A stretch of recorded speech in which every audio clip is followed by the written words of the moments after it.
تعالى يا موكوس يا بتاع البليلة، تعالى تعالى يا موكوس يا بتاع البليلة. انت قعدت تقول لي كل ما تشوفني احنا ملوك الصلاة، احنا ملوك الصلاة. ايه مش عارف انا اني صلاة اللي انتوا بتتكلموا عليها.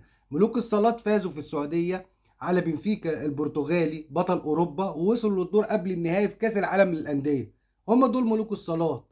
قسما بالله اي واحد زملكاوي هيقول لي احنا ملوك الصلاة، لا هروح اولع في الصلاة بتاعتي دلوقتي. اهلا بيكم وفيديو جديد من اهلاوي مع هاني فاروق. اخبارنا النهارده متنوعه لكل اهلاوي محب للنادي الاهلي، والنادي الاهلي في جميع الالعاب هم الملوك. مفيش ملوك في مصر غير النادي الاهلي ولاعيبه النادي الاهلي والعاب النادي الاهلي. اخبار النهارده متنوعه، هنتكلم عن كره اليد وهنتكلم عن حاجات كتيره جدا. هنتكلم على خالد اللي مش غندور، وهنتكلم كمان على احمد عيد عبد المالك، وهنتكلم كمان على سيف الدين قطز اللي هو سيف زاهر يعني، وهنتكلم كمان عن اللي هو بيقولوا عليه الملاك او القديس حازم امام. حلقتنا النهارده متنوعه فيها حاجات كتيره جدا، وهنرد فيها على كل كلمه وكل حاجات بتحصل من الجماعه بتوع البليله. فضلا وليس امرا، ارجو من الناس اللي مش مشتركه في القناه يا ريت تشترك بسرعه وتتابعني وتدوس لايك قبل ما نبدا في الموضوع. نخش بقى عشان الموضوع سخن النهارده مع البليله واصحاب بتوع البليله. النادي الاهلي وجماهير الاهلي انبسطوا قوي ان احنا فزنا على بنفيكا البرتغالي. انا عن نفسي ما كنتش متوقع ان احنا ممكن نفوز على بطل اوروبا في كرة اليد، وكنت متوقع ان احنا هنتغلب. بس رجاله النادي الاهلي وجماهير مصر في السعوديه، جماهير الاهلي اللي في السعوديه ضربت مثال يحتذى به للجماهير الوفيه. فعلا احسن نادي في الكون، واحسن جماهير النادي الاهلي. ملت الصاله عن اخرها، شجعت لدرجه ان المدرب بتاع بنفيكا قال لك انا حاسس ان انا في نهائي دوري ابطال اوروبا، مش في مباراه يعني عاديه زي ديت، ان هي هتصعدني للدور نص النهائي في بطوله كاس العالم للانديه. الراجل كان مبهور بجمهور النادي الاهلي. النادي الاهلي فاز 29 28 في اخر 10 ثواني. المذيع السعودي عجبني جدا وعجب كل الاهلاويه. الراجل بصراحه تحيه لاخواتنا السعوديين وجماهير السعوديه اللي وقفوا مع النادي الاهلي وجماهير الاهلي وفرحوا للاهلي وجميع الاهلاويه. ووش الكابتن محمود الخطيب اللي كان بيعمل عمره وكان بيعمل فحوصات في فرنسا وراح على السعوديه، وشه خير. ربنا يشفيك يا كابتن محمود وترجع بألف سلامه ان شاء الله. صعدنا للدور نص النهائي لكاس العالم، انجاز تاريخي للنادي الاهلي لكره اليد. هم دول ملوك الصالات، فما تدوشناش بقى بتوع البليله وكل شويه تقولوا لنا ملوك الصالات يعني خلاص احنا اتدوشنا، كفايه بقى كده. اعتقد حتى ان هستيري الاهلاوي دوت هستيري ظبط الدنيا وتمام التمام. بصراحه تحيه لحبيبي الهستيري من قناه اهلاوي. وعلى فكره الهستيري كلام بيني وبينكم، محدش يقول لحد الهستيري اهلاوي، بس ما حدش يقول لحد جماهير الاهلي، ما حدش يقول لحد. نيجي بقى نتكلم على الغندور اللي هو مش غندور. الغندور بيقول لك ان نادي الزمالك في مباراة سموحة ليه ضربة جزاء، مع ان الباشا عليك 3 ضربات جزاء. يا اللي انت مش غندور، 3 ضربات جزاء. انت بتاخد السكريب وتيجي تقوله على طول وانت تطلع في الحلقة بتاعتك. انا مش عارف انت بقيت ايه، لا اسمع لا ارى لا اتكلم يا غندور. خوفك ورعبك من مرتضى منصور خلاك في البلالة خالص، ما بقتش عارف انت بتقول ايه. يعني فرقتك عليها 3 ضربات جزاء وجاي تتكلم بتقول احنا لنا ضربة جزاء ومش هنسيب حقنا. انت اللي مش هتسيب حقك. يعني بصراحة اللي اختشوا ماتوا يا غندور، اللي اختشوا ماتوا. ده بالنسبة لخالد الغندور. احمد عيد عبد المالك اللي عامل نفسه دمه خفيف، دمك يلطش يا احمد يا عيد يا عبد المالك، والله العظيم دمك يلطش. مش مفيش اهلاوي يشوفك وانت بتتكلم الا ما يحس ان انت، بلاش اقول تيت، خلاص. احمد عيد عبد المالك كان مع محمد شبانه، فمحمد شبانه بيساله، بيقولوا جماهير الزمالك بتحضر في المدرجات اكتر من جماهير الاهلي، مش لازم يكون في عداله؟ قال له لا، العداله موجوده وكل حاجه. جماهير الاهلي بس هي اللي بتحضر 1500 مش 3000، واحنا بنحضر 3000. قال له يا راجل، يعني بتوع جماهير الزمالك دول 3000؟ قال له اه، اطلع عدهم. اطلع عدهم يا موكوس يا ابن الموكوسه. يطلع يعد ايه؟ دمك خفيف يا ضحكنا احنا كده يعني؟ يطلع يعدهم؟ مش بقول لك دمك خفيف. مفيش داعي نتكلم عن احمد عيد كتير عشان ما نعملوش اي اعتبار. نتكلم على الكابتن سيف زاهر، المذيع اللي في قناه اون تايم سبورت. يعني اقل حاجه ان انت تبقى محايد يا سيف يا زاهر. يعني اهم حاجه ان انت تبقى محايد. يعني انت بتقول نادي الزمالك، على فكره سموحه خدوا غسيل ومكوى، غسيل ومكوى، جالهم كورتين في الشوط الثاني، تك تك تك كسبوا الماتش. انما طول الماتش سموحه غسيلهم.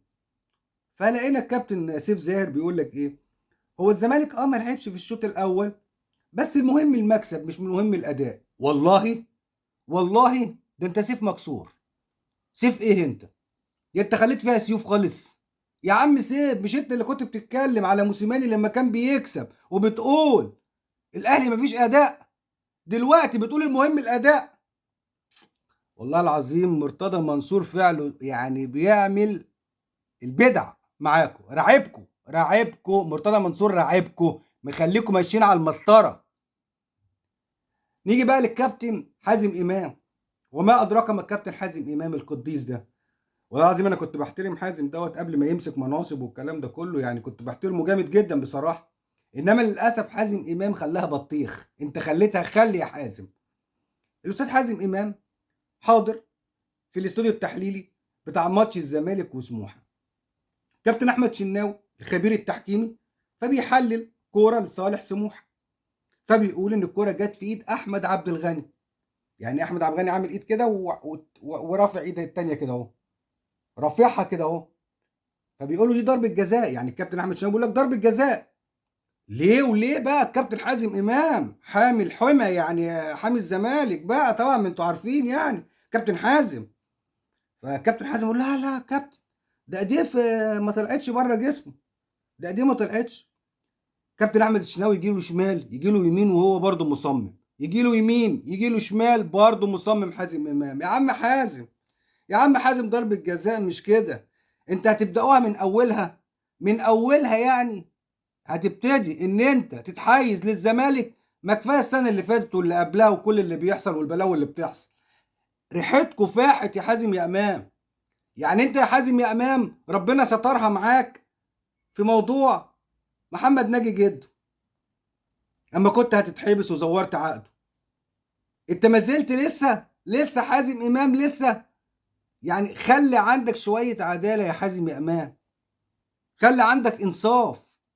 انت كانت جماهير الزمالك وجماهير الاهلي بدون اختلاف كان الكل بيحبك. مش عارف انت من يوم ما مسكت وانت قلبت بطه بلدي، ما اعرفش فيه ايه. خف شويه الخوف بصراحه الخوف وحش بصراحه، يعني الخوف وحش. يعني انا عاذركم بصراحه، انا عاذر الناس اللي بتخاف ديت، يعني مش عارف. نيجي بقى لمباريات الدوري ان شاء الله الاسبوع اللي جاي. طبعا الاهلي هيلاعب اسوان في ملعب السلام ملعب الاهلي، والزمالك هيلاعب سيراميكا كليوباترا.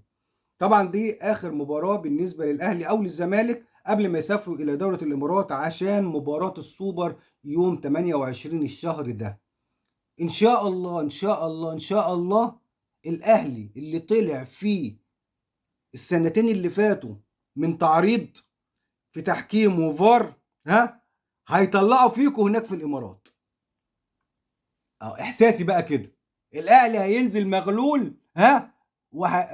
مش عايز اتكلم، ان شاء الله هنتفرج وهنشوف.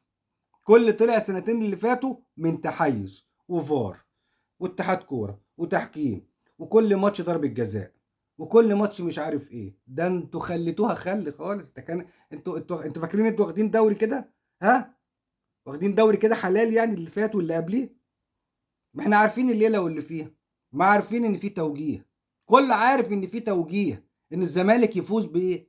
الدوري ويفوز بالبطولات. ماشي، نتفرج بقى مين هيخليكم تفوزوا هناك بقى في الامارات. مين هيسندكم هناك؟ هناك ما فيش ولا اتحاد كوره ولا الشغل ده. حكم محايد هيحكم الماتش وبلد محايده، خلينا ايه، خلينا ساكتين. يوم 28 ان شاء الله نتكلم ونشوف البليله هتعمل ايه باذن الله. اتمنى من كل اهلاوي بيحب النادي الاهلي وبيساند النادي الاهلي لان الاهلي عليه حمله شرسه شرسه واعلام زي الزفت متحيز للزمالك بكل شكل من الاشكال. كل اهلاوي بيتفرج عليا يا ريت يا ريت بعد اذنك، لو بعد اذنك ساند وقف معانا ودعم النادي الاهلي، اشترك في القناه ودوس لايك، عايزين صوتنا يوصل لكل الدنيا باذن الله. خليك اهلاوي ودوس واعمل اشتراك، وانتظرني ان شاء الله في حاجات كتيره جديده باذن الله. شكرا لجمهور الاهلي، اتمنى لكم كل خير. شجع الاهلي وبس، الاهلي ملوك الصلاه وبس. حد تاني هيقول لي انا ملوك صلاه مره تانية، ها هولع في الصلاه اللي عندي بره. سلام.